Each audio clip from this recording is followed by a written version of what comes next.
Hello, you beautiful people. Look at this stage. This is so, lusty. Love it. It's amazing. All right. I'm so happy that you're all here, that I'm here. Okay, before I begin, first, a land acknowledgement. In Key West, we stand on the lands of the Calusa, Tequesta, and Seminole peoples, whose ancestors have resided here since time immemorial. Many indigenous peoples thrive in this place, alive and strong today. So thank you to the entire staff and board of the Key West Literary Seminars, especially Michael Nelson and Arlo Haskell.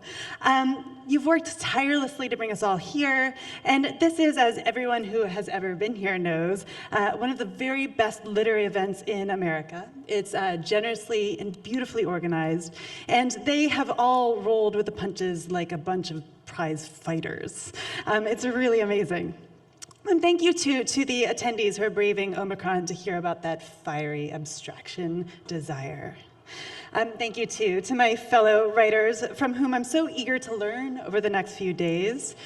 When Arlo asked me to give this talk, he said that such lectures in the past that tended to be meaningful were the ones that presented a series of ideas that acted as doors into other ideas that would be open far more fully throughout the rest of the week.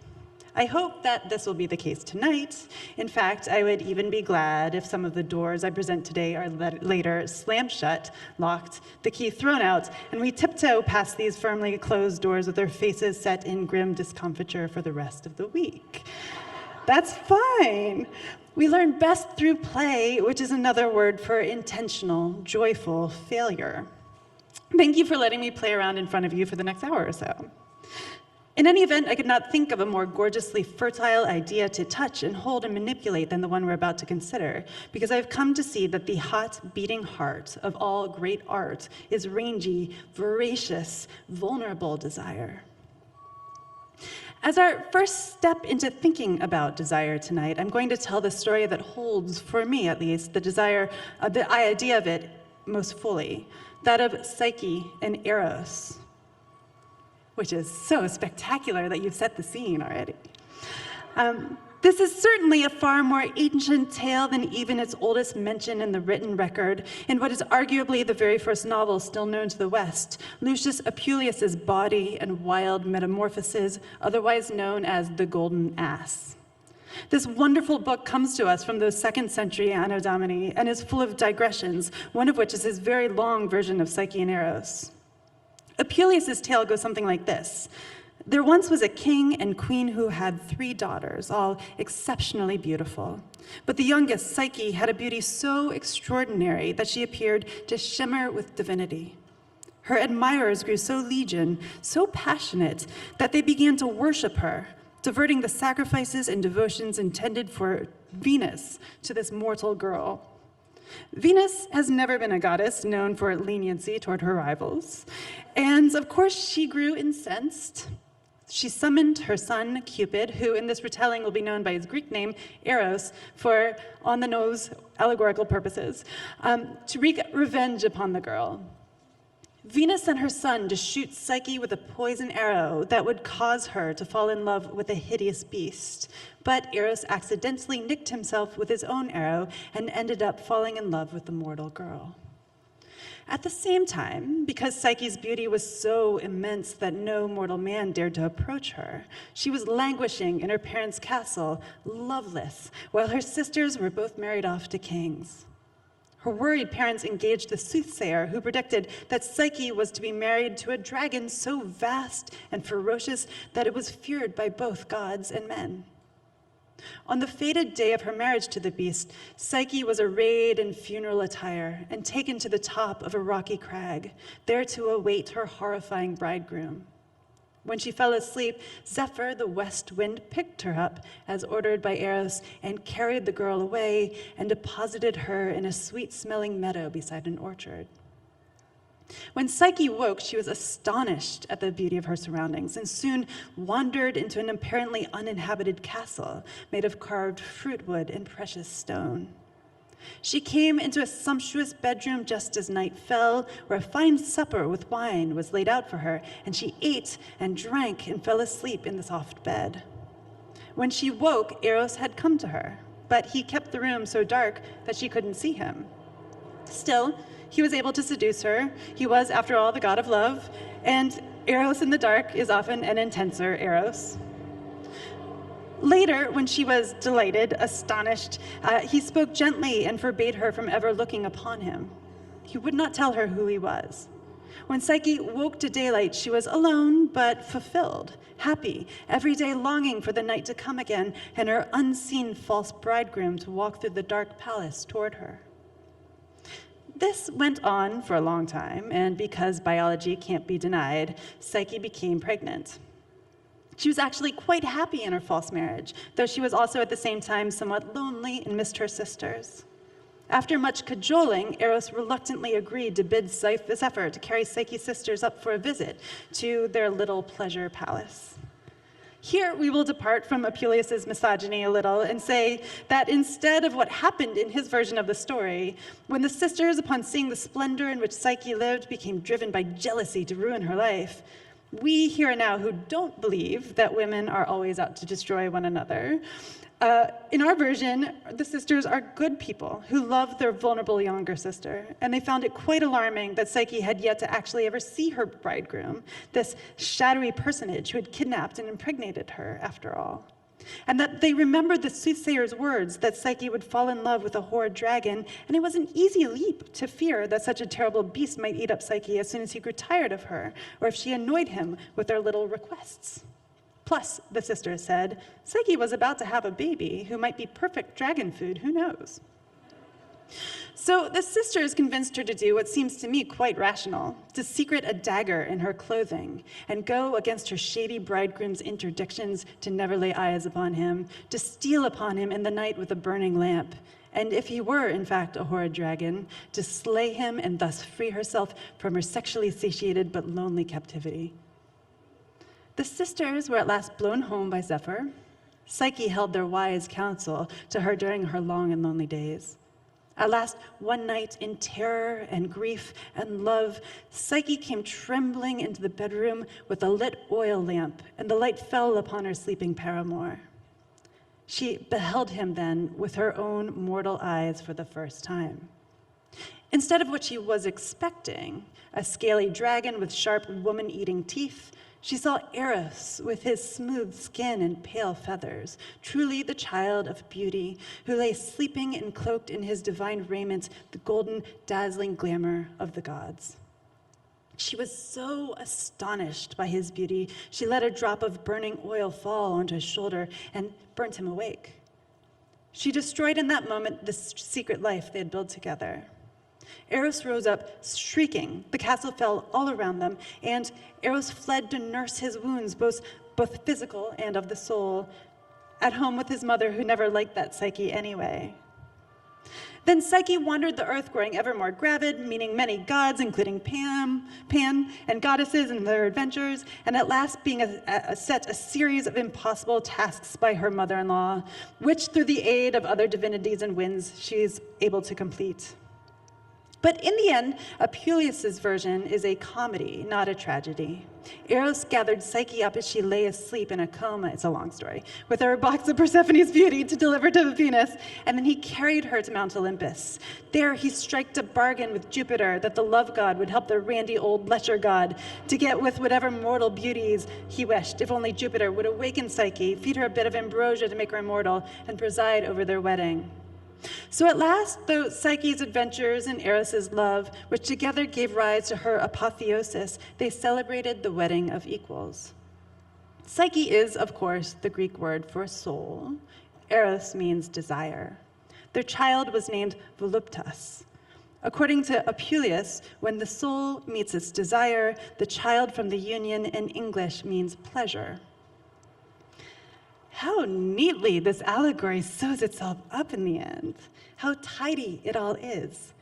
Ciao, Semino on Desire, we've got you covered in your first 10 minutes. See you next year. But not so fast. As with the most interesting works of art, the story of Psyche and Eros doesn't end at its place of darkest, most swirling density. The living moment of the story, The narrative moment that is most vibrantly alive is when Psyche's sisters have left her, and she stands alone in the dark outside the door of her bedchamber, where night after night for months, since she was carried away from her parents' house, she has been transported into ecstasy by this unseen and ghostly lover of hers. She stands there undecided, a lit lamp in one hand and a sword in the other, and she feels many contradictory things all at once. Absolute terror for herself and her unborn child, the hunger of her animal body that has been repeatedly satiated night after night, the tendrils of tonight's satisfied hungers still lighting her up from the inside. Perhaps with her pregnancy hormones, she's feeling them even more intensely. The affection she's come to feel for her shadowy false bridegroom who's given her this gorgeous life. The anger that she feels for having been removed from all the people she loves in the world. The loneliness of her solitary life in her godly prison. The frustration of unknowing. The anticipated grief of what she may lose. It is all of this together that tips her over the edge, that makes her follow her hunger to understand, to see for herself, despite knowing that no matter what she discovers, she will either kill the source of her pleasure or ruin the precarious beauty in which she is living. The moment she turns the knob and enters into the chamber with her killing light and the oil that burns love, that's where the true story lives. If this moment feels familiar to you, we have seen it narratively over and over again. This is the story of Bluebeard's canniest last wife, who opened the forbidden door and pieced the blood-soaked bits of her sisters back together again. This is the story of Eve, who bit a fig and so birthed herself out of the animal understanding of the world and into human knowledge, the greatest gift God could have given to humanity, for which our first mother has been unfairly scapegoated for millennia. In all of these stories, a simple, precarious good is ruined by defiance. A complex and ambiguous gift takes the original's simplicity's place. The other thing that these narratives do is that they show us what desire is through what it is not. Because in none of these stories, desire is passive. No, it is passion that is passive, coming from the same literal root in Latin, the word passio. It means suffering that is enacted upon one. The passion of Christ is passion because the figure of Christ holds himself in a sort of divine stasis to accept it. The inactive acceptance of suffering is what makes passio into passion. Desire, on the other hand, contains contradictions. It's immensely complicated. This is my first premise, that desire is necessarily active. It simmers, it boils, it burns, it roils within the desirer. It is restless, roving, gnawing, flaring. It changes as circumstances change, sometimes radically. It is constantly growing or decreasing over time.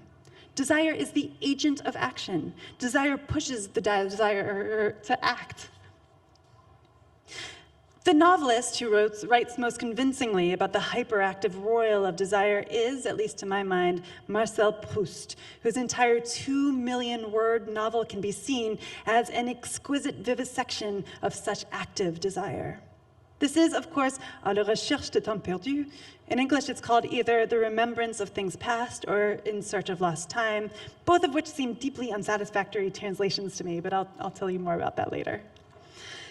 In Swann's Way, the first of the 7 books of the masterwork, the larger pattern of the whole can be seen in the strange and magnificent self-contained novella Un Amour de Swann, which is the 3rd of 4 chapters in Swann's Way. Charles Swann, who'd early been introduced to the reader as an unbelievably irritating dinner guest of young Marcel's parents, the man who keeps the child from getting the goodnight kiss from his mother that he burns for, is shown decades earlier as a socialite of the highest echelons, a friend to the Duke of Wales, and, it seems, an irresistible man around town. He meets one Odette de Crécy, a woman who at the time is either still a courtesan or not, with whom he's only moderately taken, as he would be of any pretty woman. Proust writes that Swann, this is a quote, used to regret while she was talking to him that her really considerable beauty was not of the kind which he spontaneously admired. He prefers the plump prettiness of the grisette, or seamstress, who sleeps with men for extra money, whom he sees often before his assignations with Odette. But then, one day, when he is at Odette's house and she's feeling a bit under the weather and is still in déshabille, sallow, all at once he is struck by her. Proust writes, quote, that standing there beside him, her loosened hair flowing down her cheeks, bending on one knee in a slightly balletic pose in order to be able to lean without effort over the picture at which she was gazing, her head on one side, with those great eyes of hers which seemed so tired and sullen when there was nothing to animate her, she struck Swann by her resemblance to the figure of Zipporah, Jethro's daughter, which is to be seen in one of the Sistine frescoes. He no longer based his estimate of the merit of Odette's face on the doubtful quality of her cheeks and the purely fleshy softness which he supposed would greet his lips there should he ever hazard a kiss, but regarded it rather as a skein of beautiful, delicate lines which his eyes unraveled, following their curves and convolutions, relating the rhythm of the neck to the effusion of the hair and droop of the eyelids, as though in portrait of her in which her type was made clearly intelligible. He was gratified that his pleasure in seeing Odette should have found a justification in his own aesthetic culture. The words Florentine painting were invaluable to Swann. They enabled him, like a title, to introduce the image of Odette into a world of dreams and fancies which, until then, she had been debarred from entering, and where she assumed a new and nobler form. End of the quote. As soon as Swann links the work of Botticelli to this somewhat ordinary, somewhat idiotic coquette with little red blemishes on her cheeks, his indifferent attentions up to this point bloom into an overwhelming love. His true desire in this moment is only kindled by his aesthetic fineness. He borrows Botticelli's eyes to project into Odette the grace and beauty of the painter's subject. He can only see her, truly see her, when she is likened to another, better, more exquisite, aestheticized version. But even beyond that, Swann, whom Proust lightly but firmly reminds us over and over is Jewish, obviously knows the story behind the figure that Botticelli painted. Zipporah is the wife of Moses, the greatest of the patriarchs in the Old Testament. He who went up a mountain and heard God, then descended with the 10 Commandments on a slab of stone. Zipporah in her own right was a great matriarch. At one point in Exodus 4:24-26, when Moses and the Hebrews were going to Egypt to announce the plagues to the Pharaoh, God became full of wrath with Moses for neglecting to circumcise his own infant son. And then the text, which is very confusing, says, on the way at a place where they spent the night, the Lord met him, Moses, and tried to kill him. But Zipporah took a flint and cut off her son's foreskin and touched his feet with it and said, truly, you're a bridegroom of blood to me. So he, God, let him, Moses, alone. It was then, she said, a bridegroom of blood by circumcision. So the antecedents are vague in this snippet, which leads to confusion. But the short story here is that Zipporah's quick thinking helps the Lord from killing Moses. So it is not only the visual metaphor, the Botticelli painting, but also the deep story metaphor of Zipporah that nudges Swann into considering Odette, this woman of extremely inferior social status, to be a perfect love match for himself, a worthy target of his desire. After all, her doppelganger was good enough for Moses. Swann becomes invested with a gnawing, restless desire now. This desire is further compounded by a piece of music, a little phrase from a sonata by an obscure composer named Ventaille, that every time Swann hears it seems to contain with it all the force of his love. Every time he hears this phrase of music, it seems to him to be making the great abstraction of his desire tremblingly and fleetingly concrete. The music is his desire made external, painted upon the air for a moment, and condensed in it is all the feeling for Odette that he contains.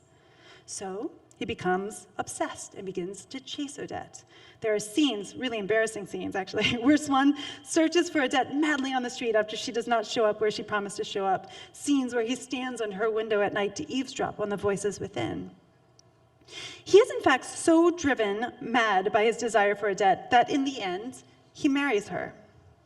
The more morally rigid of his friends, like Marcel's parents, distance themselves from Swann and his new family because of Odette's unseemly past. But here's the great irony of the story of poor Swann. As soon as he has Odette, he no longer loves her. As Proust says, le désir fleurit, la possession flétrit toute chose. Or, in English, desire causes a blossoming of all things. Possession causes them to wither away. This, in fact, is the subject of the great Emily Dickinson poem from which the title of my talk today is drawn. In truth, it was hard to choose a single poem because every Emily Dickinson poem would work when it comes to discussing the idea of desire. Her work's incandescence comes from an internal white-hot yearning. Here is the poem in full, Desire. Who never wanted, maddest joy remains to him unknown. The banquet of abstemiousness surpasses that of wine. Within its hope, though yet ungrasped, desire's perfect goal, no nearer, lest reality should disenthrall thy soul. I love this poem so much. I love all of Dickinson's poems because of the radical simplicity with which she expresses such extraordinarily complicated ideas. She is saying what Proust is saying, the antithesis of Puleus's idea that the soul's desire plus love equals pleasure. No, both Proust and Dickinson say in separate voices. Rather, it is in the anticipation that pleasure is most fully felt. Desire is the place of highest feeling. The banquet of abstemiousness surpasses that of wine. Desire is not only active, it is an act of imagination. I finished this talk on Christmas Eve. Tonight, we will set out perfectly wrapped presents under the tree, and whatever they wake, my children will come downstairs in their pajamas. And we all tacitly know that the moment of peak happiness will not be when the paper is ripped off and the boys are lying sated in the sea of board games and baseball bats and socks, but rather when they behold the shiny mass of wrapped presents. That what is best of all is the intensity of potential pleasure. Pleasure that dangles in the near future, that the purest pleasure is not that of tasted pleasure, but rather the pleasure that lives fullest in the mind. And yet, though desire is an act of imagination, I'd argue that the place it comes from isn't coldly cerebral or abstract, rather that it always originates in the coarse, base, breathing animal body. Or, to be more precise, that the source of desire, roving and active as it is, always comes from neither body nor brain, but rather the interplay of appetites, sexual or visual or auditory or gustatory or amatory, in any event, a bodily appetite, with the way that the mind imagines the self-same future body in full satisfaction of such desire. Virginia Woolf in The Waves so vividly shows desire's interplay of bodily self and mind when one of her characters, Ginny, who's always described as a beautiful, blunt animal, is at a dance and learns the full power of attraction that her young body holds. Woolf writes in the close first person here with a larger metaphor of being underwater, as though Ginny is floating gorgeously through the ballroom. And this is a long quote. I am arch, gay, languid, melancholy by turns. I am rooted, but I flow. All gold flowing that way, I say to this one, come. Rippling black, I say to that one, no. One breaks off from his station under the glass cabinet. He approaches. He makes toward me. This is the most exciting moment I have ever known. I flutter, I ripple, I stream like a plant in the river flowing this way, flowing that way. But one who is coming is but rooted so that he may come to me. Come, I say, come. Pale, with dark hair, the one who is coming is melancholy, romantic. And I am arch and fluent and capricious, for he is melancholy, he is romantic. And he is here, he stands at my side. Now with a little jerk like a limpet broken from a rock, I am broken off. I fall with him, I am carried off. We yield to this slow flood. We go in and out of this hesitating music. Rocks break the current of the dance. It jars, it shivers. In and out, we are swept now into this large figure. It holds us together. We cannot step outside. It's sinuous, it's hesitating, it's abrupt, it's perfectly encircling walls. Our bodies, his hard, mine flowing, are pressed together within its body. It holds us together and then, lengthening out in smooth, sinuous folds, rolls us between it, on and on. Suddenly the music breaks. My blood runs on, but my body stands still. The room reels past my eyes. It stops. What's curious about this passage is that Ginny can see herself multiply throughout it. She sees the world from inside her consciousness. My blood runs on, but my body stands still. The room reels past my eyes. She also sees herself as others are seeing her as she flirts and begins to dance. She can see from their eyes that she is all gold, flowing, or rippling black. She calls herself arch and fluent and capricious, lightly judgmental adjectives that an internal consciousness would never apply to itself while in the stream of the emotionally heightened present moment. And yet, terms that absolutely would be applied to a young woman as seen from another observer. She makes an imaginative leap outward into the minds of others who might be watching her, and from that leap of imagination looks back at herself. The third way of seeing is when the singular self through the music and the dance ceases to be singular and becomes plural. Smoothly, the I has given away to we, to us, and we go in and out of this hesitating music. It rolls us between us, on and on. Added to these three ways of seeing, there is further a fourth way of seeing, a refined figurative or allegorical parallel vision that is the scintillating underwater metaphor, the streaming like a plant in the river, flowing this way, flowing that way. This is an unbelievably sexy passage, and Woolf makes it so through the extended metaphor, which so spectacularly yet efficiently folds into itself both the self and the imagination, the desire and the dance, and the two actual bodies, hard and soft, moving through time. Odd that a thing is most itself when likened, Richard Wilbur once wrote in his magnificent long poem, Lying. How vividly we are able to see beyond first sight with the help of metaphor. For instance, in the same poem, Lying, Wilbur writes, how the shucked tunic of an onion brushed to one side on a backlit chopping board and rocked by trifling currents, prints and prints its bright-ribbed shadow like a flapping sail. And here it is before us, that tender onion skin, made more itself by virtue of this likening than if we were each to hold an actual papery onion skin in the palms of our hands. Metaphor is the most refined mode of Keats's concept of negative capability, which, in the poet's own words, is a way of being capable of being in uncertainties, mysteries, doubts, without any irritable reaching after fact and reason. Metaphor is Emily Dickinson's tell all the truth but tell it slant. Or to put it another way, metaphor is desire. The thing that is being described is concrete from the animal body or the material world, and the leap taken into the idea or image that the thing is described as being likened to. The thought beyond that sharpens and clarifies the described object, that leap is the imagination. Only through both together does one get the ecstatic pleasure of expanded understanding. I think the most brilliant example of this kind of ecstatic likening is all throughout the Song of Songs from the Bible, which is simultaneously a holy text, in fact, the Holy of Holies, and a text that is steamily erotic.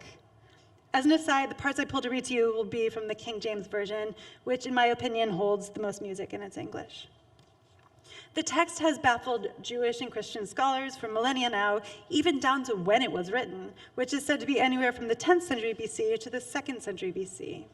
Of course, it continues to baffle many when it comes to its interpretation. The Song of Songs became canonical for two possible reasons: because of its purported authorship by the great King Solomon, and/or because of an allegorical reading in which the hot, hot desire described was not between two lusty human bodies, but between God and Israel. And with Christianity, this morphed into an allegory of love between God and the Virgin Mary, or love between Christ and his bride, the church. The text is an 8-canticle plaiting of multiple voices. A young, undefiled, and yearning woman, her equally yearning male lover, the daughters of Jerusalem to whom the young woman speaks and by whom the beauty is praised. My read, after 3 decades of thinking about this spicy text, is that the song takes place in the heated time before the lovers have physically consummated their desire. Even in the last canticle, the female lover is described as being a metaphorical wall and not a metaphorical door. Seems pretty obvious. Throughout the text, compliments rich with simile are passed back and forth between the lovers. In Canticle 7, the male lover says to the woman that The joints of thy thighs are like jewels, the work of the hands of a cunning workman. Thy navel is like a round goblet, which wanteth not liquor. Thy belly is like a heap of wheat set about with lilies. Thy two breasts are like two young roes that are twins. Thy neck is as a tower of ivory, thine eyes like the fish pools in Heshbon. To the contemporary mind, the strangeness of these likenings can be stunningly weird, and yet we still understand that at the time of Solomon, these were all precious things that one might covet to own or covet to eat. They're costly, delicious, fragrant, and aesthetically pleasing. In her turn, the young woman in Canticle 5 describes her lover to the daughters of Jerusalem like so. My beloved is white and ruddy, the chiefest among 10,000. His head is as the most fine gold. His locks are bushy and black as a raven. His eyes are as the eyes of doves by the rivers of waters, washed with milk and fitly set. His cheeks are as a bed of spices, as sweet flowers. His lips like lilies dropping sweet-smelling myrrh. His hands are as gold rings set with beryl. His belly is as bright ivory overlaid with sapphires. His legs are as pillars of marble set upon sockets of fine gold. His countenance is as Lebanon, excellent as the cedars. His mouth is most sweet. Yea, he is altogether lovely. These lovers' lust is transmitted through time and space by means of their exalted language. This language begins in the concrete, the beloved's body. Then it moves upward into the realm of abstract idea, then touches down again with such exquisite lightness in a different, unexpected concrete place. When the male lover's cheeks become a bed of spices, when the female lover's belly becomes a heap of wheat set about with lilies, we cannot, in fact, see the actual cheeks, the actual belly of these people long dead. We cannot taste the exact taste of their lust, but we can experience something that holds the glow of the original, the way the moon shines at night with the sun's fire. One of the more miraculous things that the constant building of these similes and metaphors does throughout the poem is to summon the physical bodies of the lovers into the world in fleeting glimpses. This creates a triangulation of desire, not only between the man and the woman, but also within the audience. All of the people who would have first heard the song sung, all of the people who now read or listen to the text, these bodies external to the bodies of the text, in whose imaginations the metaphors collide and create small explosions of yearning. For a long time, I thought it was pretty ridiculous, even hypocritical, that this wildly sexy poem was one of the holiest texts in the canon. This is true, especially given the sect of Christianity in which I grew up, one that strove to deny the pleasures of the material world and scorned the dirtily funny, sexy, carnal body.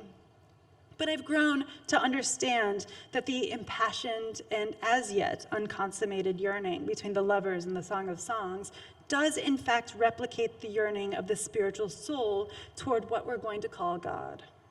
Just like the way that the song's erotic desire is communicated to its audience by being turned into literary desire, our spiritual yearning originates in the body. It cannot be completed in the abstract. It can only be approximated by returning to the series of vast, encompassing, concretizing metaphors which makes up any religion.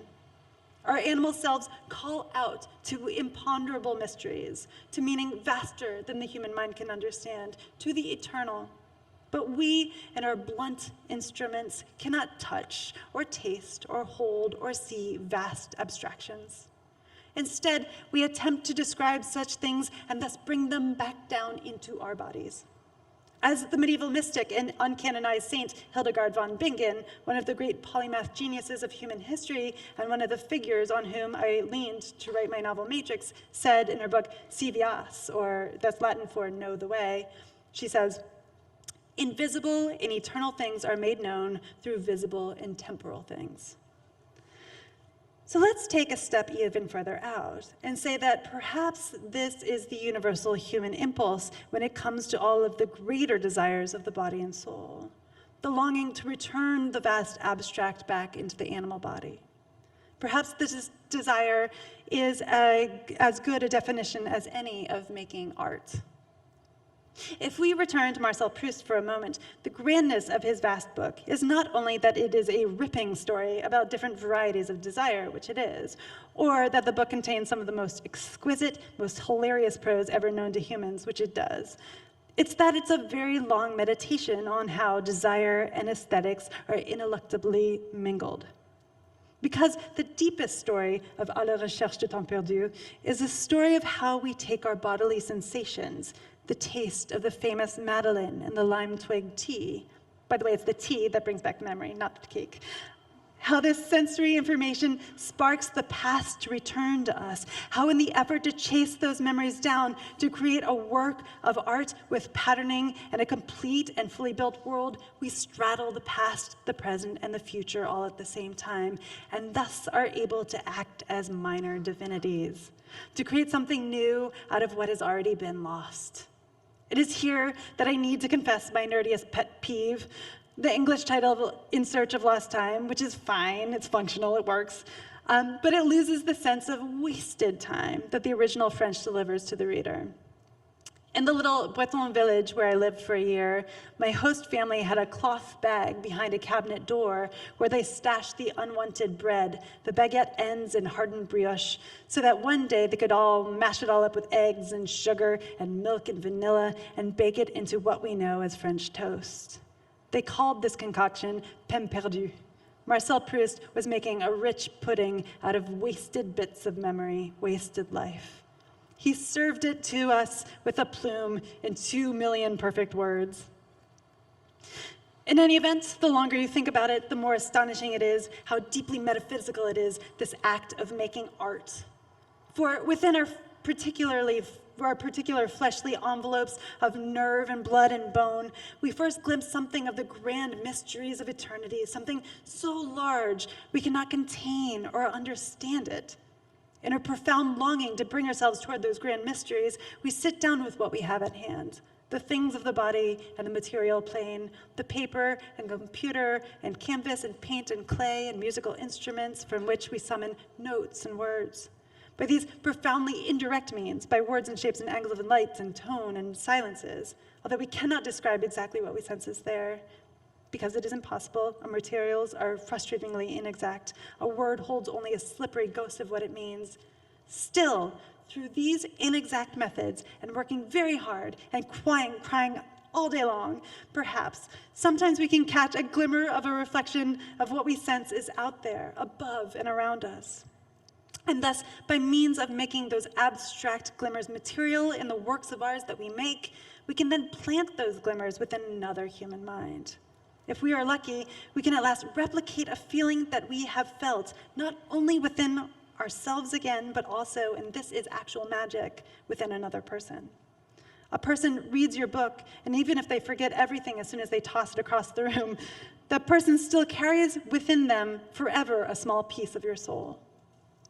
As a further aside, I love asides, I include readers here as artists. A reader finishes literature the way a violinist finishes a composed piece of music. Between reader and writer, the desire and the yearning beyond the futility are the same.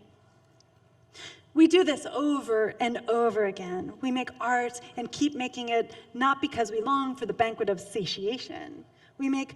There can be no satiation when you make art. The longing can never truly be consummated because our materials are inexact and the truth is ungraspable in the whole.